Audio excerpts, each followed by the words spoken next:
Hello everyone, it is me, KTASMR,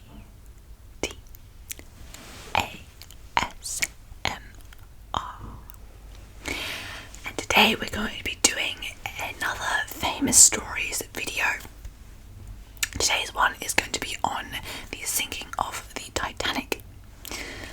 This is something that I've wanted to do for a while. I literally did the research on this like last year. I just never filmed the video. So here we are today doing the sinking of the Titanic. Now, if you've watched the Titanic movie, I believe it's 1997, if I'm not wrong, you would know a little bit about the sinking. But I think the Titanic movie is more of a love story. Yeah, anyway. So we're just going to get into a little bit more detail about before the Titanic set sail, aftermath, and just a little bit more detail about what actually happened and the exact times. Alright, so let's get started, shall we? So we're going to start with a little bit of background information on how Titanic was built. I don't have a lot here, but a little bit of information. So, during Titanic's time, well, before Titanic was built, the White Star Company, shipping company, which is Titanic's company, they had a big rival with another company called the Cunard, or not the Cunard, just Cunard, and there were many rivals in the shipping company, but Cunard was one of them. And previously Cunard had some of the top ships of their time, right? And in 1907, Cunard released 2 new liners, which made it to the very top of the list of best liners at the time. And so the White Star Company was kind of jealous. They were rivals and they wanted to be better. So they decided that they would release 3 new liners. And they would build these 3 new ships in the course of, I think, about 5 or 6 years, if I'm not wrong. So in March of 1909, Titanic began its construction, and Titanic was the second of these 3 ships. Titanic was built by Thomas Andrews, who also later boarded the Titanic and sunk with the Titanic. So that's just a little bit about information on how Titanic was built. But if you've heard, Titanic is actually was known as the unsinkable ship, and it was a state-of-the-art ship that everyone wanted to be on, everyone knew about. So why it was called unsinkable? Well, the Titanic was actually built with like compartments. Let me just find it in my notes. Titanic was built with these like watertight compartments, watertight door compartments. Yeah, they have like watertight doors, and they had walls that separated each of the bulkheads. But these walls were only a few feet above. Yeah, only a few feet above the waterline, and so it literally, if water went in, it would flow from compartment to compartment to compartment. However, the ship's builders claimed that even if water did get in, it would not affect the ability for the ship to continue on. So that's what made it unsinkable, supposedly, right? And that's what they claimed. And so people were like, this is the ship to go on. And everyone wanted to go on it. Now, it set sail on the sorry, I think I should know this. It's April 10th, 1912. Yeah. April 10th, 1912, it set sail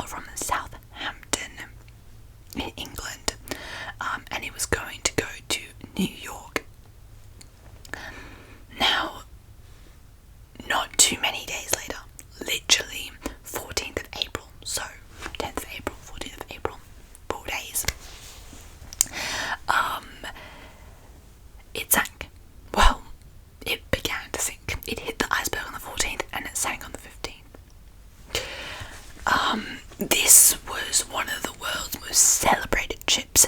A lot of journalists, tourists, celebrities, high-class people went on the ship. First class had a massive gantry, a huge staircase, a first-class dining saloon, 4 elevators, and a swimming pool. I think they had more than that, but that's all I wrote. Second class was equivalent to a lot of first class on other ships. This had people like journalists and tourists who usually paid a little bit more, right? But the third class was what was special about the Titanic, is that third class was so much better than other third classes in other ships, and this gave a chance to the less financially able people to be able to experience something extravagant. And so, well, it wasn't completely extravagant obviously for the third class people, but it was better than a lot of third classes in other ships. It was about $20 at the time to go on the Titanic. That is about $565 USD now. So it's still expensive, but you know, it's not too bad, especially at the time, since like third class people didn't really have that kind of money as like first class people, right? And this third class area aimed to give third class people an opportunity to experience this wonderful ship. I think most of the passengers on Titanic were actually third class people. Now, from departure from Southampton, they actually discovered a small coal fire in one of the bunkers, but they didn't really think much of this, just because at the time it was extremely common for this to happen. So, as you can think, like, they wouldn't have thought much of it, right? They would just think, oh, it's just like normal, it always happens. Some people think it affected the ship, but most of the time it didn't. And I think after that, when they researched, it actually didn't give much of a difference to whether the ship sank or not. Another thing that happened as the ship was leaving the Southampton dock is that it almost had a collision with the SS New York, and a lot of superstitious people thought that this was really, really unlucky for the ship, and that is what caused the ship to sink. If you think about the logic behind it, not sure about that, but that is what some people think. So we talked about the flaws of the ship, so now we're going to get right into what actually happened that night.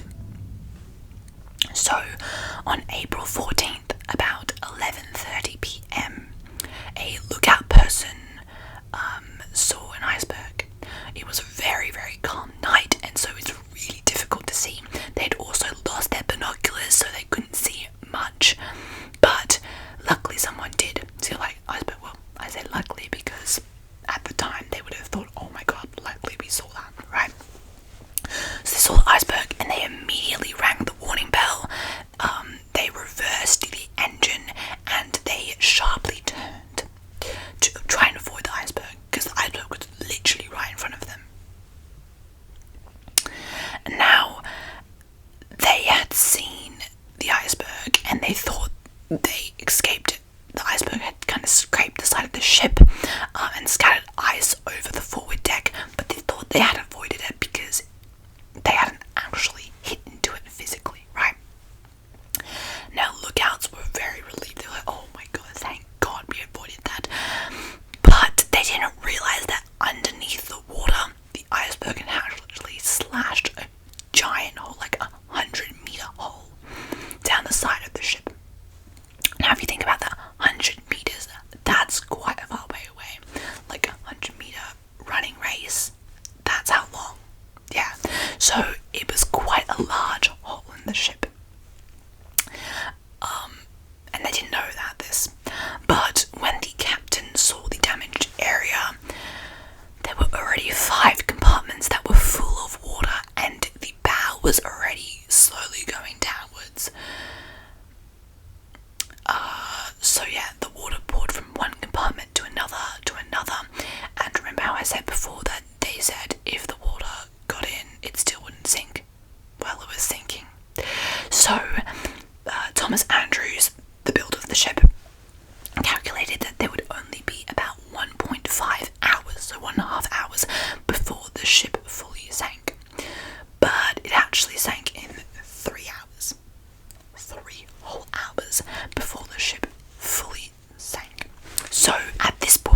there were only 16 lifeboats, but it could only fit about 1,100 or so people, and this was about a third of the people on board.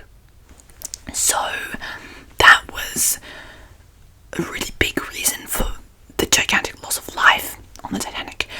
Also, these lifeboats were extremely underfilled when they let them go out to sea. Some of them capsized, some of them people just like jumped off. All sorts of things happened. You can imagine the chaos, right? Now, at this point in time, as they were loading the lifeboats, they were also trying to contact nearby vessels.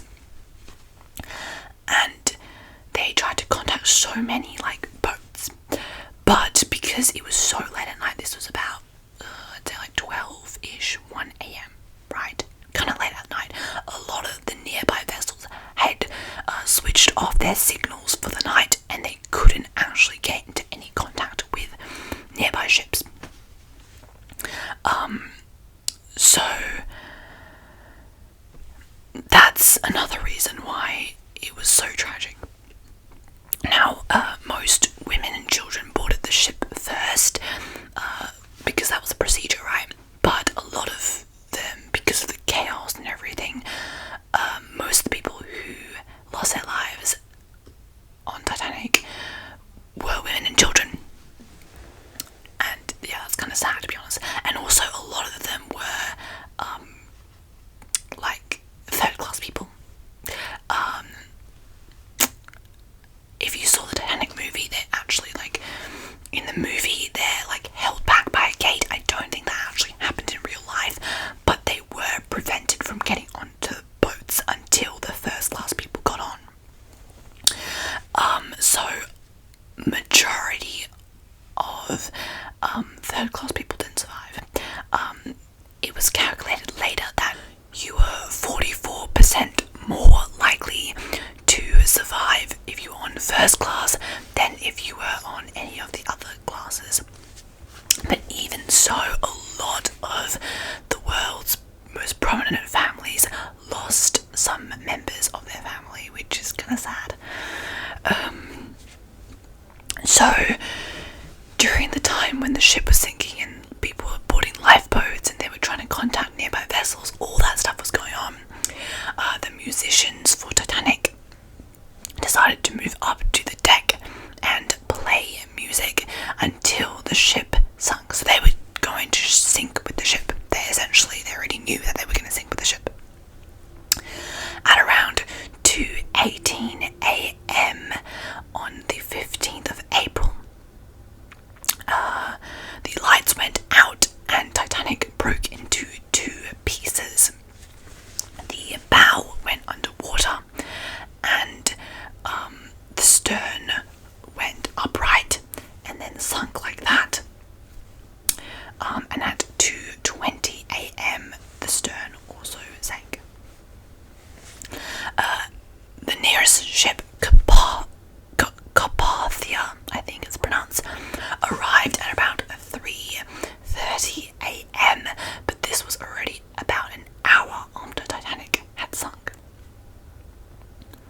Now, Carpathia picked up passengers from the lifeboats and wrote a message to be sent out. This message doesn't have very good grammar or anything because obviously with the limited amount of words that they could write at the time, they could only write the very important information. So they wrote, "Deeply regret, advise you. Titanic sank this morning 15th after collision iceberg, resulting serious loss life. Further particulars later." So that's what they wrote and sent out to, I'm not sure who they sent it to actually, but they sent it to some sort of company or definitely not the public, but the government or something like that. So that's what happened during the sinking. Now let's talk a little bit about the aftermath. So of the over 3,300 passengers on board, only 705 of the passengers and crew survived. So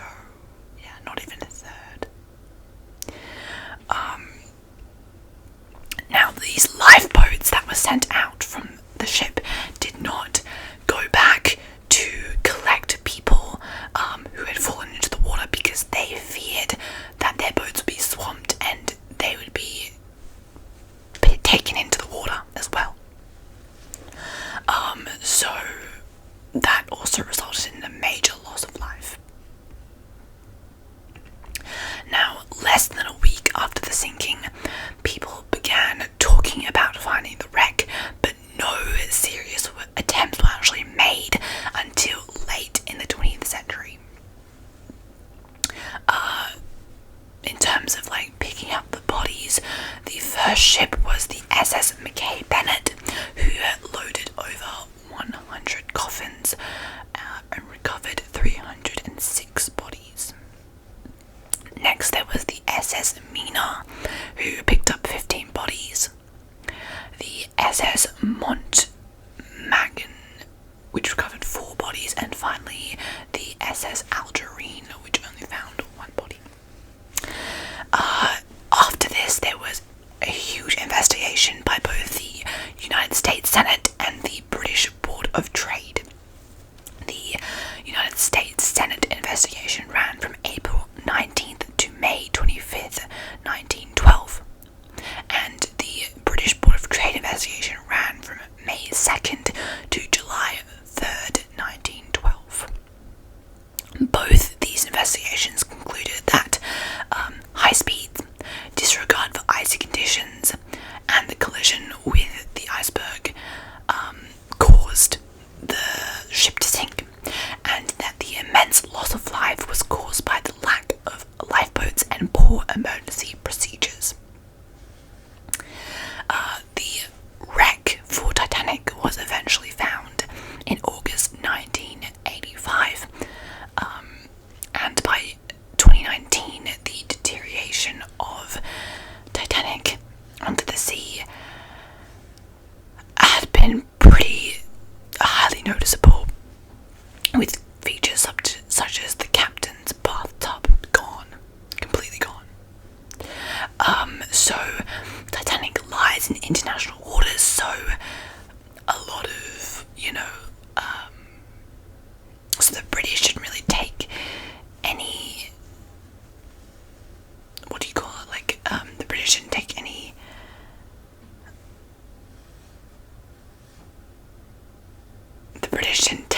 sorry, I've got the word, the British didn't take any responsibility for Titanic, and the US didn't either. It is located at 41 degrees, 43 minutes and 57 seconds north, 49 degrees, 56 minutes and 49 degrees west. 49 seconds west. And so that's the Titanic. A lot of movies, TV shows and books have been based off of the Titanic book. Titanic sinking. Many books, which I can't even name because there's so many, but some movies include A Night to Remember, 1958, and Titanic, 1997, which I mentioned earlier, starring Kate Winslet and Leonardo DiCaprio. A lot of businesses took advantage of the Titanic wreck, and they would take tourists out there to see the wreck and everything like that. And there was also a world exhibit with artifacts from the ship that toured around the world after the ship sank. So that's pretty much it for Titanic. I know this video is a little bit all over the place, but I hope you guys enjoyed it.